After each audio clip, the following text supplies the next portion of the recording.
ભાવનગરમાં મોહરમમાં શરૂ થતા જ તાજિયાની કલાત્મક તૈયારીઓ શરૂ કરી દેવામાં આવી છે, જેમાં અલગ અલગ સ્થળે કલાત્મક તાજિયા બનાવી દર્શન માટે મૂકવામાં આવશે.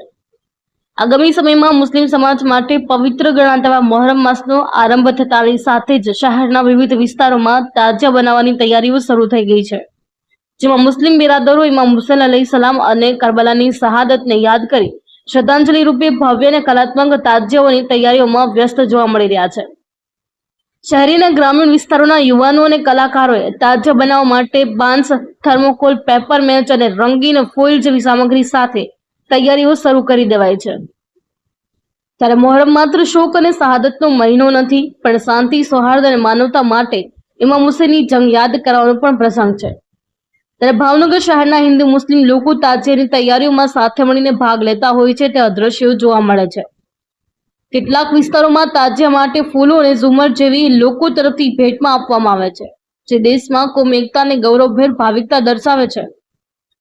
अस्सलाम वालेकुम रसूलभाई नईमभाई सुमरा माરું નામ મોતી તળાવ વિસ્તારમાં શેરી નંબર 7 મસ્જિદે ખેરપાયા મોતી તળાવથી માંડીને કે કુંભારવાળા વિસ્તાર લગીનમાં બધાયમાં ટોટલ 10 તાબૂત બને છે અમારા ઇસ્લામી તરીકે, બરાબર.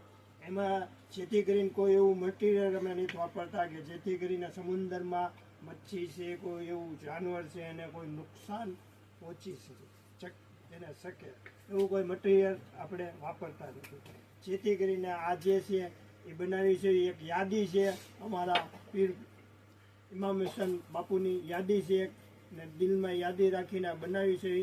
એની યાદી માટે મહેસૂસ રાખી છે. સદાય યાદ રહે તો આબાદ રહે, વરના સબ બરબાદ રહે. આ કુંભારવાડા વિસ્તારમાં કયા કયા વિસ્તારમાં તાજિયા બને છે?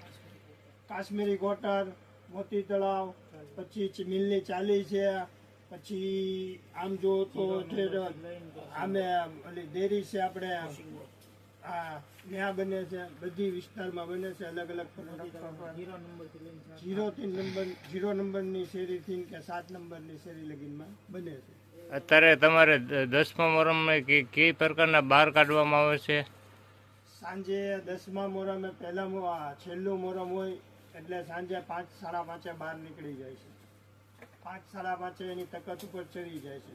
માનતાઈ બૈરા ચડાવે છે, બરાબર. જેથી કરીને આવ શાંતિથી આવ રોમોજીકથી બધું કાર્ય કરવી છે. અમે આવ શાંતિ પ્રમાણે. અંદાજે કેટલા રૂપિયાનો ખર્ચ થાય ને કઈ પ્રકારનું મટીરિયલ વાપરવામાં આવે? અંદાજે 30-40 હજારનો ખર્ચો થાય. લાઇટો એવી યુઝ કરવી જોઈએ કે જેથી કરીને કોઈ પબ્લિકની આંખું ન ખેંચાય, કોઈ પબ્લિકને નુકસાન પહોંચી શકે, કોઈ પબ્લિક પડખે ચડી હોય એને શોર્ટ ન લાગી શકે એ રીતનું મટીરિયલ વાપરવી જોઈએ. અમે કોઈ તાબૂતને અડે તો એ તાબૂતને ટોટ ન લાગવો જોઈએ, એટલી અમને બીક લાગે કે ભાઈ આ વસ્તુ બનાવ્યા પહેલાં આપણે વિચાર કરી લેવાય કે આ વસ્તુ બનાવ્યા પછી શું એનું કાર્યકાળ થાય, કે આ કોઈ અડે એને કોઈ નુકસાન ન પહોંચવું જોઈએ, કોઈ આમ પબ્લિકને નુકસાન ન પહોંચવું જોઈએ.